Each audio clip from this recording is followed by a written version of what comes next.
Hello and welcome back to The Note. Today we're going to show you the second part of my interview with Nassim Nicholas Taleb, author of The Black Swan. His most recent book is called Antifragile, in which he introduces the concept of fragility for societies. Now, perhaps counterintuitively, he regards Italy, which of course has had endemic political instability for many years, as an anti-fragile country, while those countries which have been run by the same party and the same family even for many decades could indeed be far more fragile. One example from a few years ago was Syria, another is Saudi Arabia. Let's hear him explain why.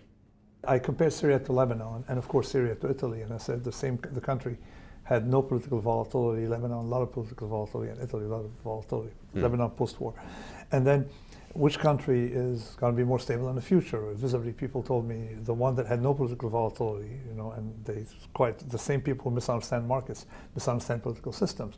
If you overstabilize a system, no variation, you have no idea what can happen when it collapses, and you have flammable material, hiding, and that was what we had in Syria, and of course now there's no way to pull out of it. And the same will happen with Saudi Arabia, which is the next country in the world that I find is artificially stabilized, because they keep smoothing out things to just hide the problem.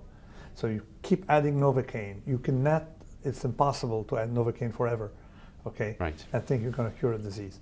So Saudi Arabia is a severe problem, masked by the pseudo-stability, and everybody has an interest. Not everybody, a lot of people have an interest in maintaining stability in Saudi Arabia because of the oil.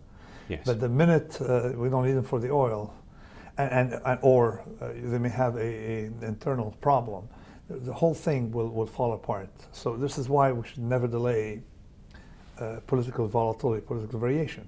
Okay, now a lot of people are going to be quite alarmed by some of the things you've been saying. We've got to be most concerned about government debt, and we've had both the Eurozone sovereign crisis and the potential of a technical default in the US. Reasons to worry about Saudi Arabia. I mean, how do we get from where we are now to a situation which you would regard as more robust against fat tail events? Well, number one, decentralization. It's very simple. You go measure the health of Washington compared to other areas. I would like Washington to be poorer than the rest of the United States, not richer. Okay? Right. And not getting richer. So that's the first thing, decentralization. You want mistakes to be multiply and be made locally. Because if any one state gets into the kind of mess that Washington is in at the moment, that doesn't matter quite as much. That's exactly. Look at Detroit. Cities are much better managed. People will give a counterexample of Detroit. This is proof, the exception proves the rule, because the system of cities, would be so diversified that a mistake cannot percolate into the system. Okay. You see, that's one good thing about distributing. It's called distribution of mistakes, distribution of errors. And people are more responsible because of skin in the game. They live in the locality. So decentralization, number one. Debt should not be, you should have, what we have now is the biggest borrower is the federal government. And then it goes all the way down to communities. We should do the reverse as in Switzerland. Switzerland has an opposite mechanism where the debt is local. Right. And then it narrows down, so it's an inverse pyramid. Debt. The third one is you should definitely, for ethical reason, make sure that you don't help those who got us there. Which is a signal failure so far over the last 5 years. Because the lack of skin in the game, something shocking. We heard about JP Morgan that they underestimated the risks by something like 500 million times. Right. Well, they invented the VAR model in the first place. VAR model, and then if you keep using it, and then you say, well, we changed, all that is nonsense. They underestimate tail events, they're not priceable. So this would happen every 10 billion years, happened a few years later, and they keep spinning. Well, it's been going on for 20 years. 20 years of VAR. Well, this explains, why we need skin in the game, because people harmed by their own mistake, like hedge funds, don't look at VAR. Or if they do, they're going to exit the gene pool eventually. So we need, that's why I'm very worried about America, because when I went to the States, it was not Russia, all right? And now it looks a lot more progressively under Obama like Russia.